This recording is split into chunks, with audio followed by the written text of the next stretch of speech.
I'm John. I do a website about the radical history of Hackney called The Radical History of Hackney. Alex and I are part of a kind of radical history supergroup, which is called Radical History Faction. Our logo is the bottom right. And we formed a few years ago a bunch of activists, nerds like me, knackered old squatters, and we've mainly organised free walks in various places around London. We are very much not professional historians. We are amateurs with a keen interest in this stuff and a passion for it. So we welcome, probably at the end, as this isn't a walk, corrections, additions and contributions. This event is part of Hackney History Festival, and it is also part of the General Strike 100 umbrella campaign, which is a nationwide map, interactive map about things that happen in the General Strike at generalstrike100.com, and you can also find examples of other events to do with the strike there. Alex is also doing one in South London tomorrow in Southwark, and I think there should be flyers around that, possibly under your bums. I'd also like to thank the staff at the archives. If you've not been here before, come again. We wouldn't be able to do this without them. They're incredibly knowledgeable and passionate. And hopefully this will inspire you to do your own research and perhaps some future talks or blogs or whatever it is. So, since 2004, Alex Hodson has been involved in Past Tense, a DIY radical history outfit which has published over 100 pamphlets, maps, posters, as well as the popular London Rebel History calendar. In 2022, he co-founded the Radical History Faction, a radical history walking collective which has organised free events across London. He has been involved with numerous radical political movements since the 1980s. He's been a huge inspiration to me, and it's been a tremendous pleasure to work with him on this talk. So I'm now going to hand over to Alex Hodson.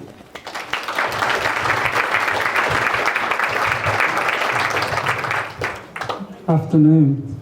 Sorry, I'm not very good with microphones because normally I just shout.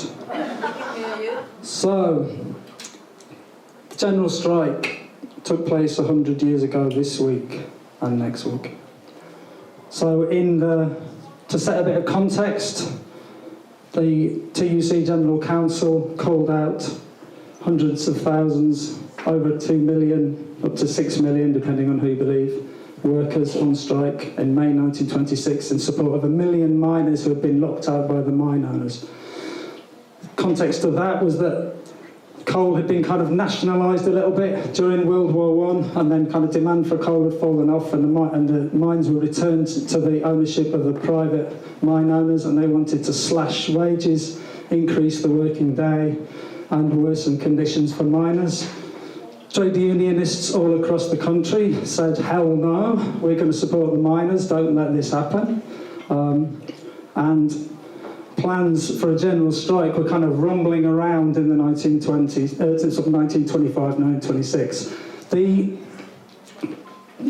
government in 1925 introduced a subsidy to pay the wages of the miners to kind of stave off the beginning of any disputes. In the meantime, they made lots of preparations. They set up all kinds of processes and organisations and passed new legislation to make it easier to win a strike, to defeat the strike if and when it took place. So they arrested sort of leading members of kind of radical organisations like the Communist Party. They passed emergency legislation that made it easier to arrest people for sedition and gave additional powers of control over things like power stations.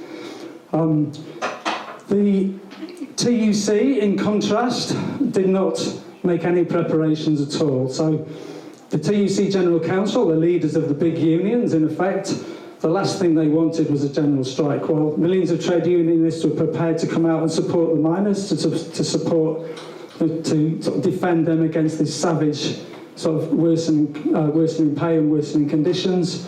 On the ground, the grassroots trade union movement was very supportive, while the leaders of the TUC were terrified of the idea of a general strike. The last thing they wanted was millions of workers coming out on strike, because they feared that it would overflow, it could become out of their control, and possibly all kinds of upheaval and even a revolutionary situation might follow.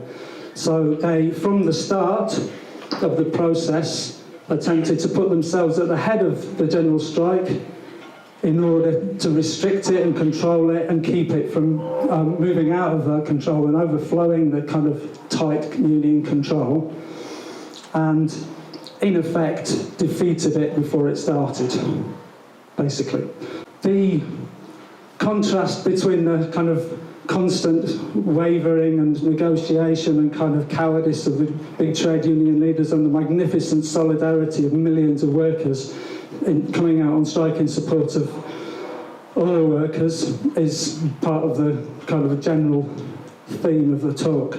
Locally, so the government established organisations like the Organisation for the Maintenance of Supplies, so basically a kind of private-run organisation that was going to try and keep things moving and prevent the strike from having a stranglehold over the economy.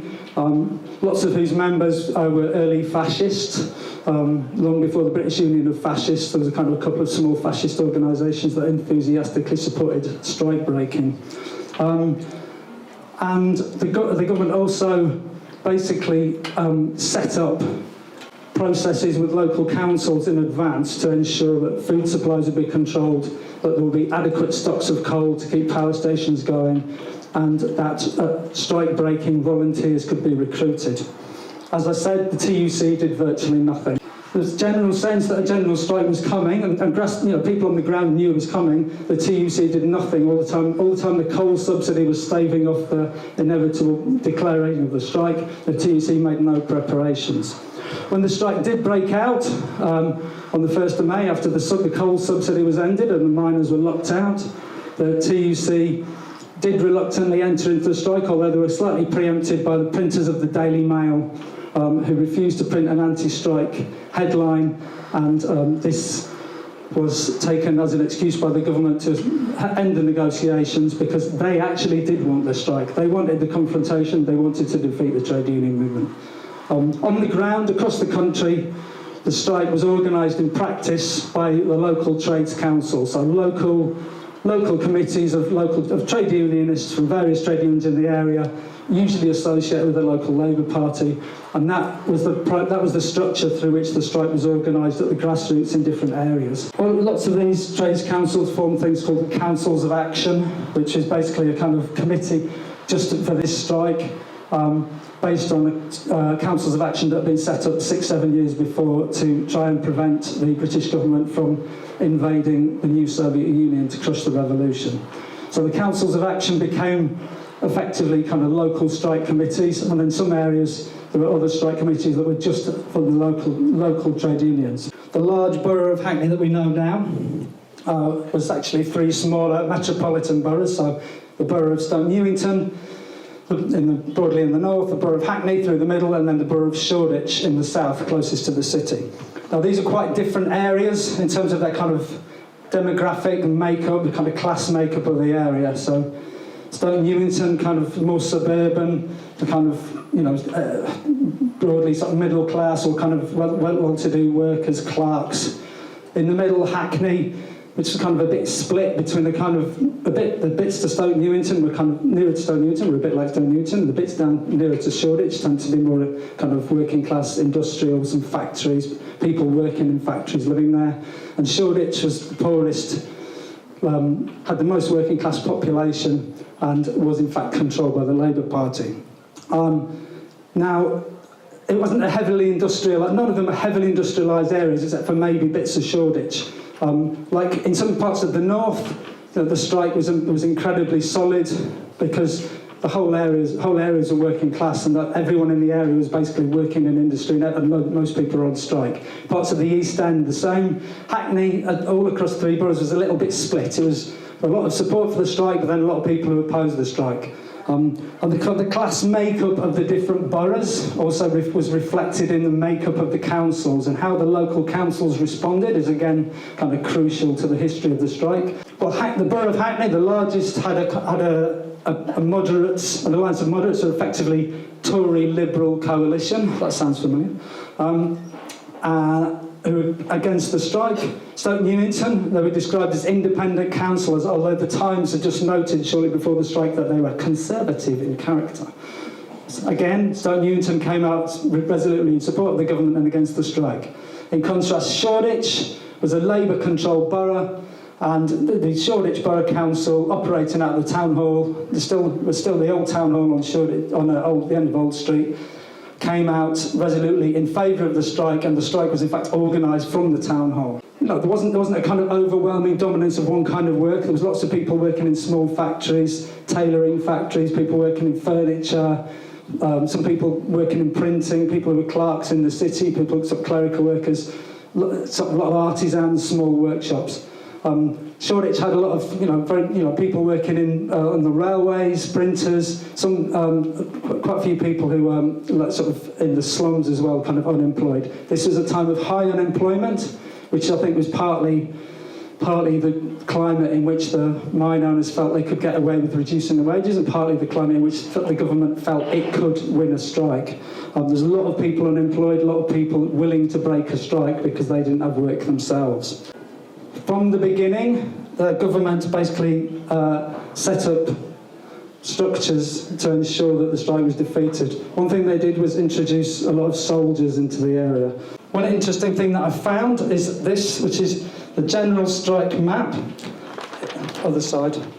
It is a map that was produced secretly in 1926 by the government. It's just a map of London, but it has lots and lots of little marks on it, extra marks on the OS map. So power stations, gasworks, major stations, barracks, TA, sort of territorial army units. And basically it's a planning map for where we've got troops, and the kind of points that are going to be points of dispute. So power stations were a point of dispute.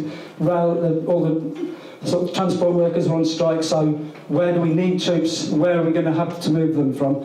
Things like that. There's lots of clusters of troops in Shoreditch. There's 3 or 4 units stationed in Shoreditch, 3 or 4 stationed in neighbouring Finsbury, and they've got things marked like the power station at Millfields, which was a major point of dispute during the strike. So the government was planning on all sorts of levels. This map remained secret for decades, but you can actually now buy it for $6.99 online.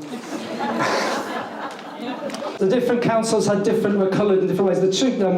Where the troops were used is interesting, because I've not found any evidence of troops being used in Shoreditch, although presumably were, partly because the council would have refused to cooperate with them because they were pro-strike. But Hackney Council had troops guarding the power station at Millfields, had troops guarding the flour stocks, the food stocks that they had at the Hackney Baths. So troops were used to try to escort volunteers in scabs trying to break the strike. So troops were used in Hackney, and certainly I think troops were used, but certain troops were also certainly used to intimidate. So the fact that troops were around, we've got is a suggestion of overwhelming force. And on the 8th of May, troops were actually occupied the whole of Victoria Park. The whole of Victoria Park was closed off, and it turned into a vast military camp so that troops could be used in that area. Because from Victoria Park, you can't only just get to Hackney, but also into the East End quickly, where there was even more solid strike. So how was the strike organised locally? So there were strike committees in all 3 of the boroughs. The Hackney Council of Action was actually formed before the strike in March 1926. They were clear that the strike was coming, and they knew it was coming, and they started getting together like 6 weeks before it broke out. And they was formed from the Trades Council, local union representatives, and Labour Party officials. And when the strike was declared, they took over the Manor Hall in Kenmure Road, which is a little road off the Narrowway, up at the top of Mare Street. Now, Kenmure, the Manor Hall, I think, under various names, had a radical history going back at least 150 years before that. But I think the Trades Council was based there for a bit before that as well. In any case, that's where they based themselves.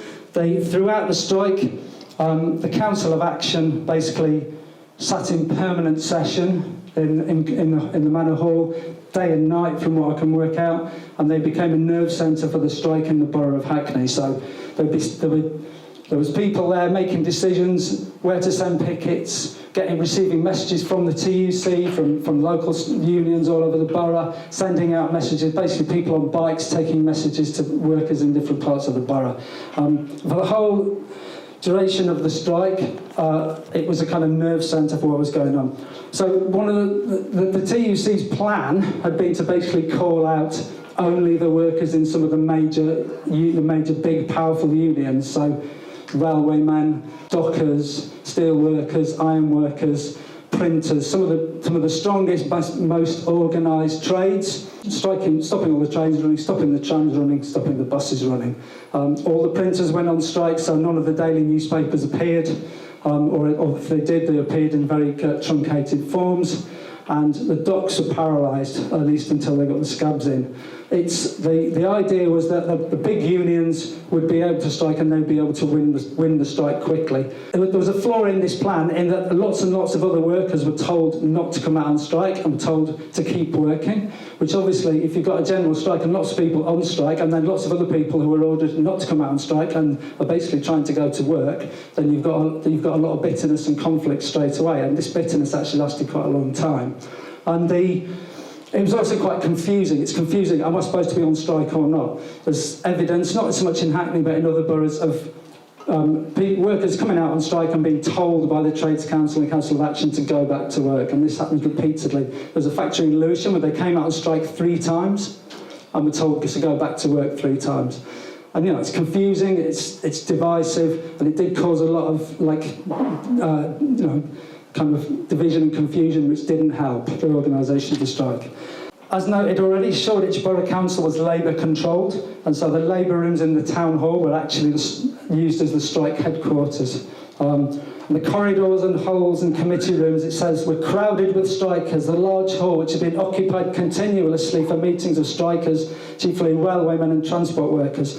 And one morning, a meeting of 2,000 men was followed by another 1,500, and then in the afternoon there was another one of several thousand, and even overnight there was constant activity. The principle of the strike the TUC had set up was that the local strike committees were supposed to paralyse transport and basically be in a position to issue permits to any employers who wanted to keep working or keep their factory open or keep transporting goods. And so in quite a lot of areas the strike committee was spent a lot of time with queues of employers kind of going, can you give me a ticket to say I've got permission to move my stuff? Mainly, it was designed to ensure that food and essential supplies that people needed to keep alive could be moved around by permission of the local trades councils.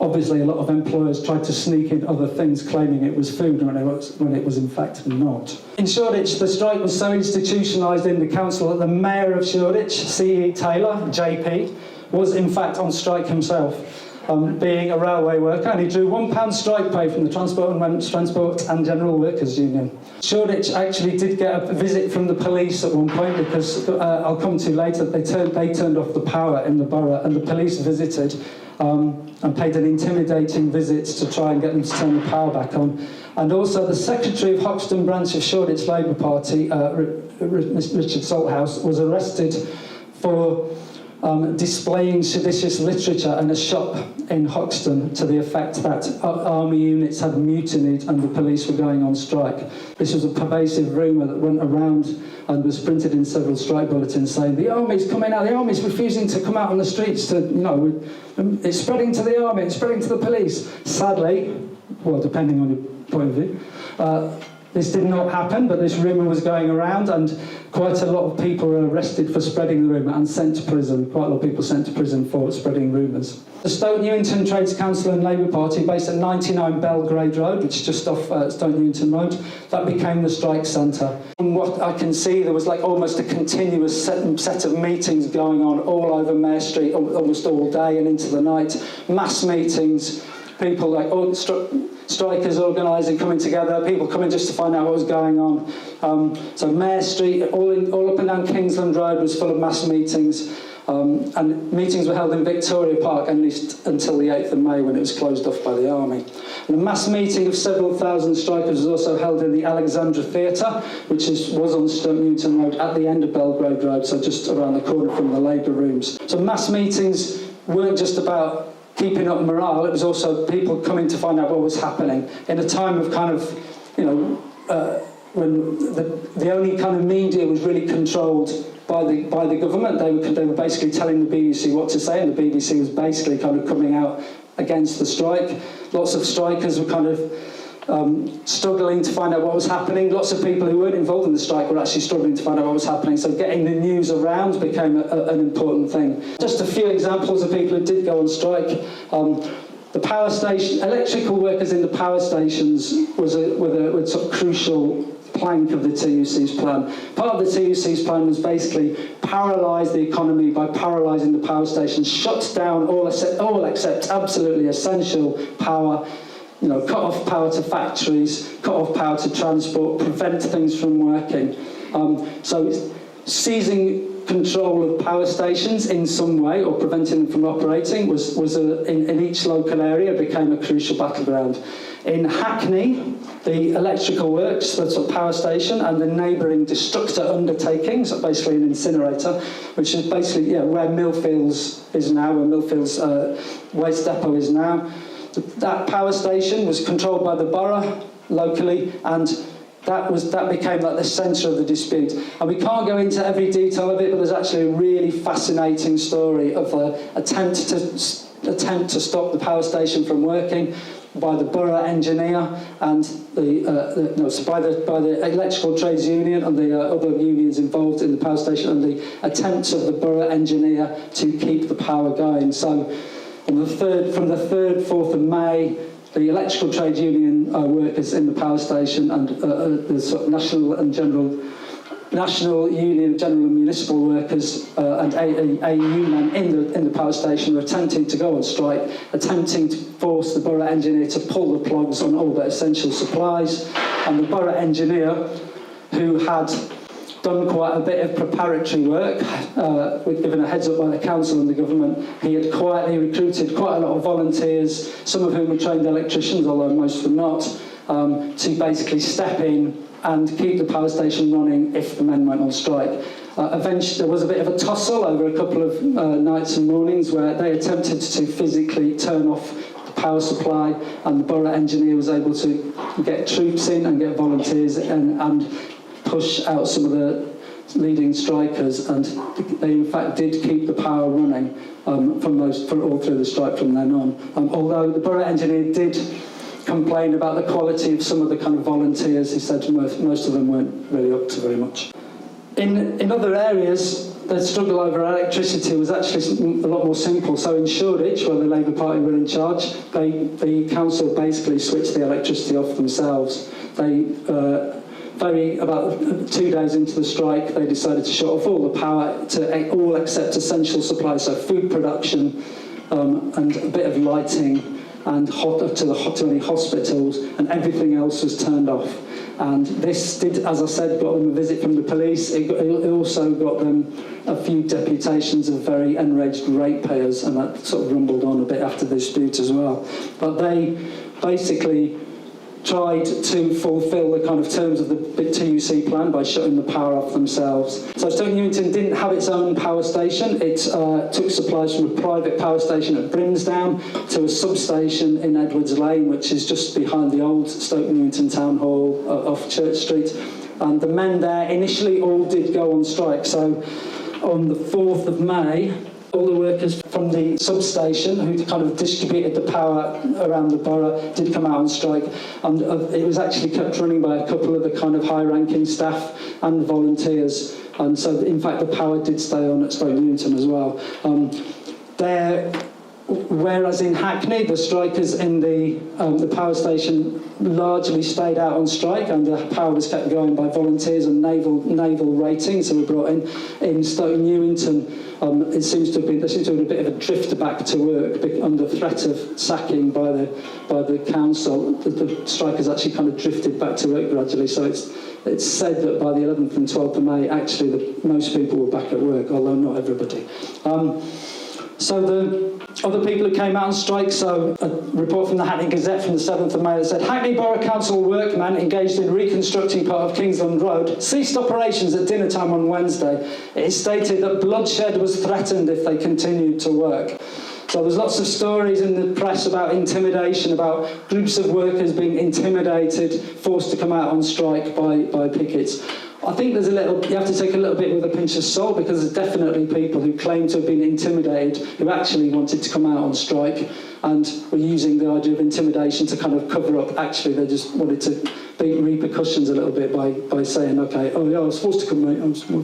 Other places that struck, so the large factories in the borough of Hackney, so Burgess Paint Factory in Hackney Wick, Polycoff Limited, a tailoring firm at the junction of Mare Street and Wells Street, Zinken's Furniture Manufacturers in Mare Street, Lipton's Tea Factory in Shoreditch, and Bovril Factory in Old Street. The general strike didn't come out of nowhere, in the sense of there was lots and lots of sort of strikes and trade union activity. Certainly Shoreditch and Stoke Newington, Shoreditch and Hackney, and as well to a certain extent Stoke Newington, had traditions of union activity, and there were quite a lot of strikes going around in the sort of mid to late 1920s. And Polycoff was one of these factories, where a tailoring factory where the workers came out on strike.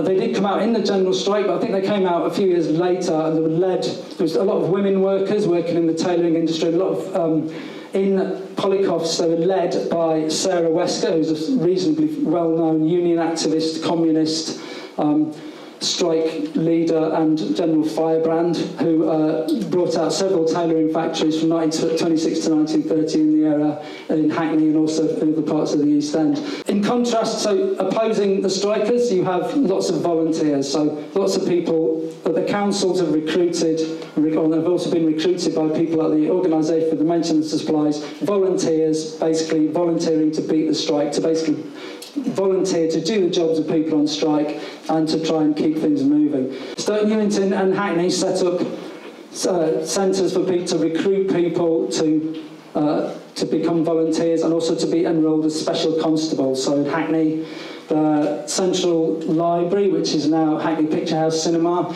was this signing on place for the volunteers, and they signed on at least 1,700 volunteers and lots of special constables. The Mayor's son, who was just down from Oxford, was enrolled as a special constable.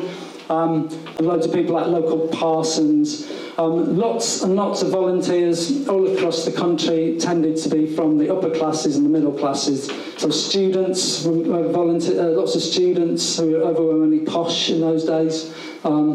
Lots of Boy Scouts, but also there were quite a lot of people who were unemployed, people who were working already for the council who were kind of dragooned into taking part in activities to break the strike. So in contrast to the kind of strike committees and the kind of solidarity across the working classes, there was quite a lot of a counter-movement of solidarity among the well-to-do. Local press, in the shape of the Hackney Gazette, then as now the local paper. The Hackney Gazette was totally and overwhelmingly and grovelingly in favour of the government and law and order. So they issued all kinds of interesting denunciations of the strike, basically calling it a threat to democracy, a threat to the Constitution, and bigging up the kind of volunteers and the scabs and kind of denigrating the workers at every point. As I said earlier, it's quite difficult to get news spread around. It's quite difficult to find out what's happening. So the Hackney Gazette, because as in common with most newspapers, the Hackney Gazette's printers all went on strike, printing being one of the best organised trade unions. And so the Hackney Gazette emerged as a badly duplicated bulletin every day of the strike. The TUC produced something called the British Worker, which was a newspaper that came out daily supporting the strike, but from a very moderate kind of point of view, kind of keep calm, don't do anything naughty, kind of don't fight the police. And the British Gazette, sorry, and the British Worker was the British Gazette was the government's kind of response to that. It was a kind of organised anti-strike newspaper edited by Winston Churchill. The local strike committees issued their own strike bulletins, so they issued duplicated news sheets every day, in most cases giving strike news, local strike news, saying what was going on, where things were strong, but also kind of national news about negotiations, about solidarity from other countries. And so the strike bulletins were a way that people were passing news at the grassroots. And the strike bulletins were targeted by police in lots of areas to try and shut them down. People who were producing them were arrested, and anything in them that was considered seditious was kind of squashed. And quite a lot of people who produced strike bulletins were kind of sent to prison later. I just want to go on to a bit about transport struggles. Transport was a central plank of the TUC's plan. So we're just going to show a little clip of someone talking about transport in Hackney during the strike. The mine owners wanted to increase the working day by an hour, from 7 to 8 p.m, and wanted to cut an hour off the pay. So the mine workers' slogan was, "Not an hour on the day, not a penny off the pay." There was a realisation that men were taking their lives in their hands every day when they went down the coal mine. At the Hackney ILP, where we met every Friday evening, a miner was speaking, and he was describing the hardship they were suffering. People were starving, and he was relating this, and he suddenly started sobbing. And I'd never seen a man cry in my life before. I can still remember seeing his head go down and sobbing. My sister and I had to walk to Father's business, and that was 3 miles.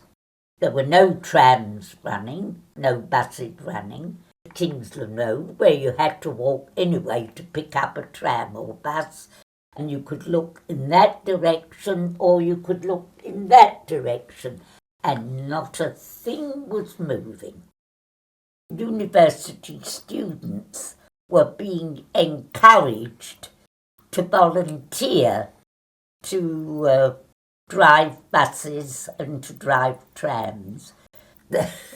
I believe they dislodged some of the trams from the rails and caused more chaos than they achieved anything.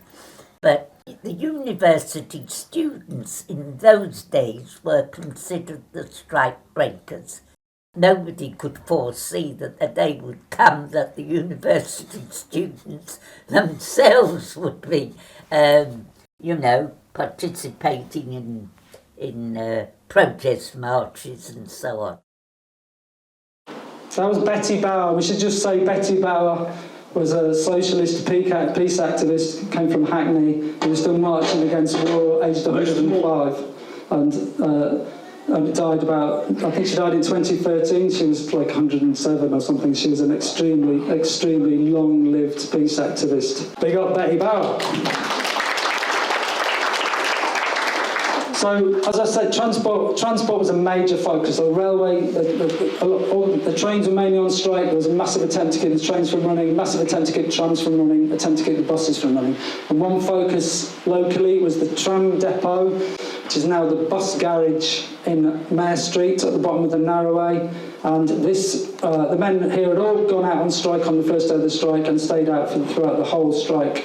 However, on May the 5th, suddenly, under military escort, along came a crowd of patriotic volunteers, i.e. scabs, to start up a tram service. And there was a small picket line outside, because for some reason people weren't expecting this to happen. And so the volunteers got into the tram depot, but the bottom of where the tram depot was is only about 3 minutes from Kenmure Road and the strike headquarters. So Very, very quickly the word got around, and very, very quickly a crowd of strikers surrounded the depot, and no tram got out of the depot, nor did any of the patriotic volunteers get out of the depot that day or overnight. And they were kind of stuck there, besieged, getting hungrier and hungrier, because even the canteen stuff had gone home and no one had told them that they might want to bring their sarnies with them. And the police inspector at one point went round to the strike headquarters and said, will you help me get the men out? And the reply from the strike committee was not polite.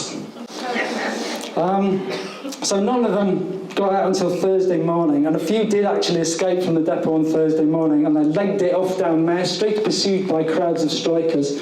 They got as far as the Triangle, where there stands a large horse drinking trough, and here they were caught and given an early bath and sent on their way. Scab dunking.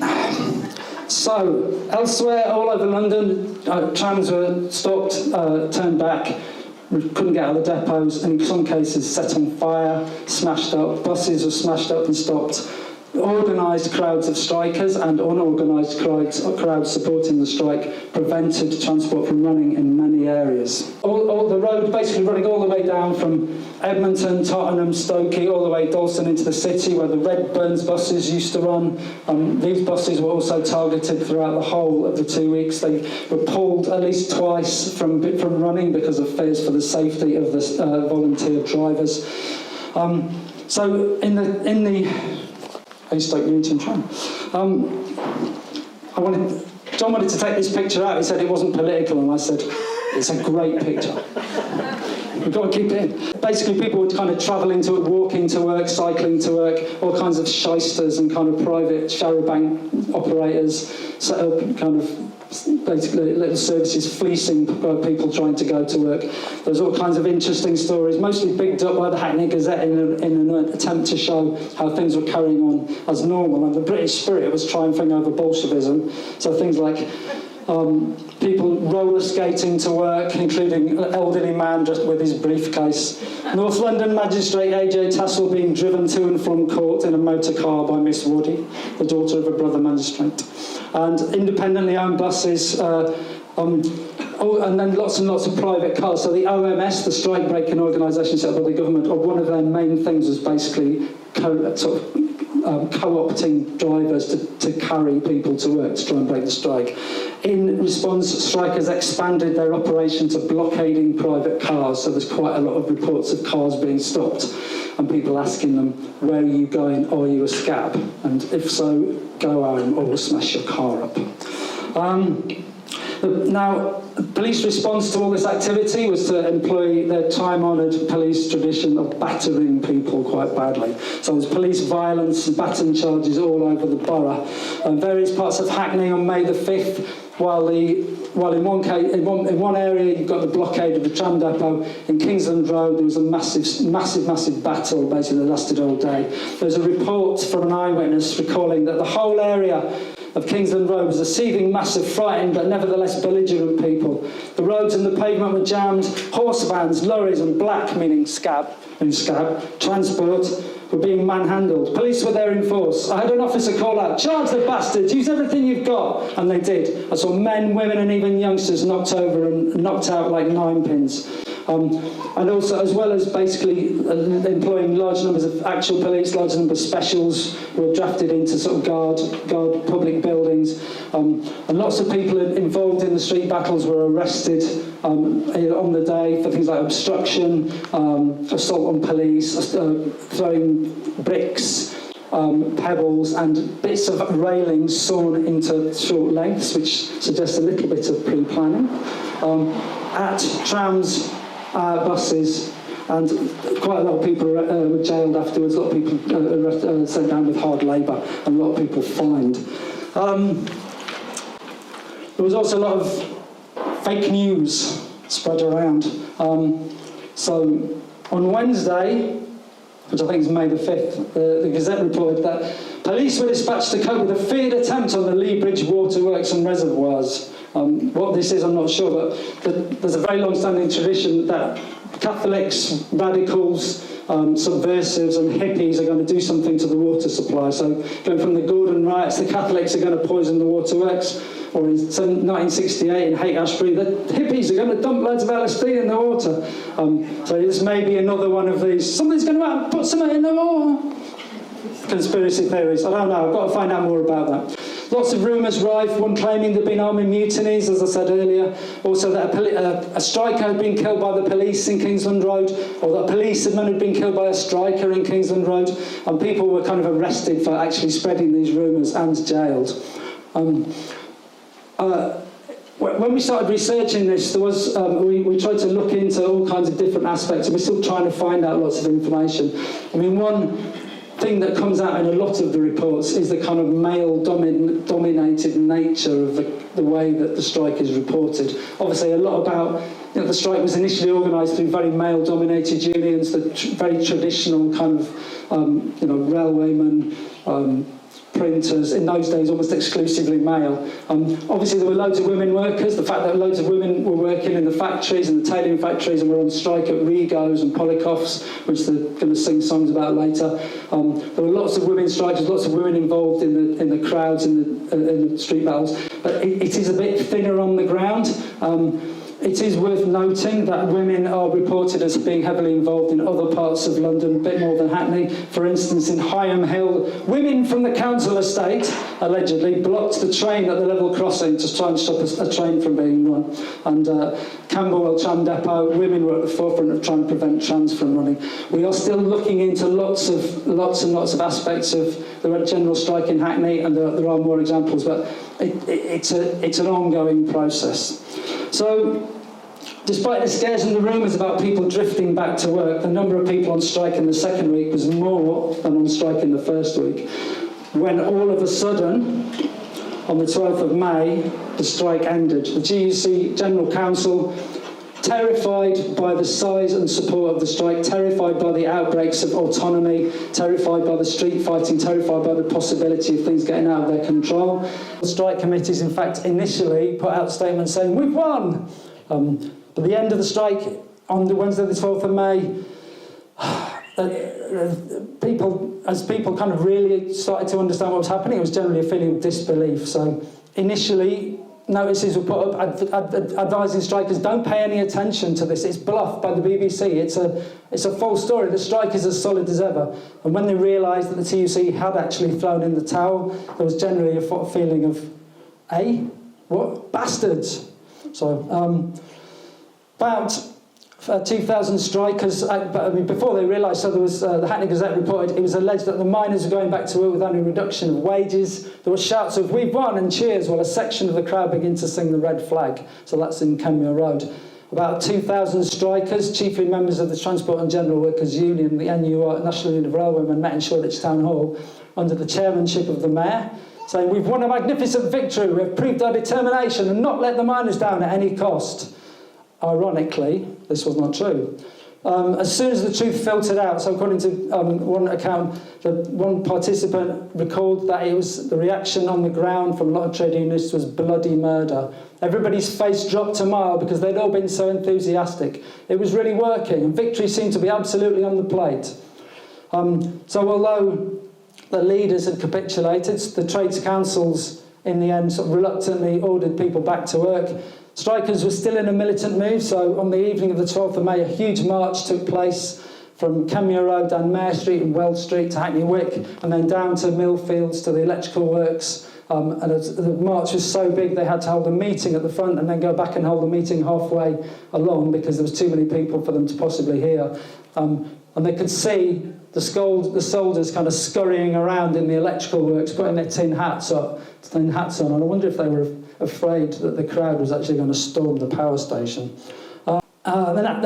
So unfortunately, the strike was largely over. The Hackney Gazette was jubilant, naturally, so the quote from the Hackney Gazette, "The attention of the passage was suddenly relieved yesterday by the afternoon of the calling off of the general strike. The attempt to hold up the community at pistol's point, to muzzle the press, and to dictate terms by methods of coercion and intimidation has signally failed." And lots of the press came out with similar statements. there was a general feeling on the ground among trade unionists that they could have gone on, that maybe they should continue striking, but in the end, most of the unions said go back to work. However, initially, lots and lots of people didn't go back to work, partly from a desire to keep going, but mostly because the employers took the opportunity to try and impose worse conditions. So lots of strikers, when they tried to go back, were told, you've lost all the benefits you've accrued, you'd be starting as if you're starting from scratch again. Wages were reduced in some industries. So lots of people had their jobs replaced by volunteers or scabs during the dispute, and they were told there aren't as many jobs because we've got these scabs, we have to keep employing them, and you have to work alongside them. So many strikers decided they wouldn't work alongside scabs. There was a lot of bitterness and anger, and lots of people who had been involved in organising the strike were told there was no job for them to come back to. Lots were sacked. So several of those who'd organised the strike in the Hackney electrical works were sacked and not re-employed, despite a long-running campaign, which can detailed in the leaflets here. And victimisation of strikers was rife and widespread. The railwaymen didn't go back for a couple of weeks before they could basically agree terms that they were prepared to work on, because initially they were offered terms they were not prepared to go back to work on. There was lots and lots of a general drive down of wages and conditions, a general loss of faith in trade unionism that followed. But obviously this was a kind of gamble in a sense, and that had been kind of lost, and lots of people lost faith in kind of the ability of trade unionism to organise and protect them, and the employers were kind of on the up. And Lipton's tea factory and the Bovril works continued also to strike for several days afterwards, because they were told they would have to come back on worse conditions, and they held out against that. The motto is one out, all out. We will not return to work unless the firms agree that all employees take up the same positions as when they ceased work. So trade unionists were blacklisted, prevented, not reinstated, and these disputes continued to rankle. And the general strike nationally, to some extent, caused trade unionism really to be on the back foot. Organised workplace trade unionism didn't recover the kind of power that it had in the sort of late 1910s, early 1920s for a good couple of decades. There was lots of struggles that carried on into the 1930s, but a lot of them were social struggles, and a lot around unemployment, because unemployment was rife. On top of the general strike, you got the crash in 1929, and so a lot of it was kind of not so much strength in the workplaces in other areas. Electricity Committee at Stoke Newington. In the end, they reinstated the men who'd gone on strike at Stoke Newington, but some of the more extreme Stoke Newington councillors objected to this, saying they shouldn't have been re-employed. And meanwhile, Hackney Council tried to get other councils to agree that no one who'd gone on strike and not come back when they were told to ought to be sacked. One last thing, a few days after the strike, something we found amusing and interesting, a speaker from the Socialist Party of Great Britain. It was a very small left-wing organisation then, and which still exists now, not connected to the Socialist Party that you often see around. The Socialist Party of Great Britain, a speaker was arrested at Paragon Road, was it? And he was arrested for giving a speech saying that they shouldn't have done the general strike that way, they should have done it another way. People, the Trade Union Council have sold you. They're as pawns in the hands of the government. Their wages run into 4 figures, and they've now gone on the side of the capitalist classes to rob you more than you've ever been robbed in the past. What you must not do is walk out of your factories. When you have a strike and demand something, stop in and take charge of the whole concern. So the idea is he was suggesting that you occupy the workplaces and to take it over instead of going on strike. Anyway, he was nicked, and what was it? We don't know what happened to him. We don't know what happened to him.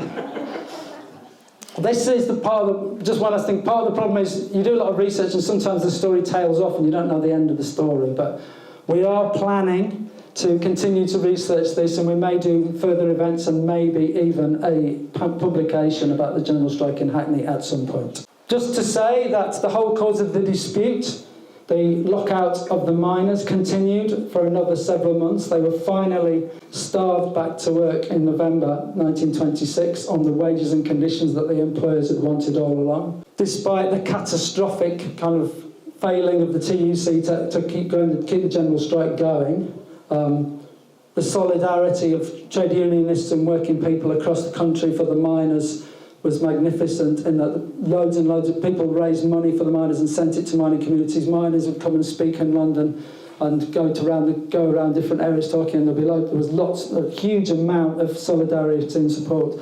And one example is the Mildmay Club, which is on Newington Green, just on the edge of Hackney.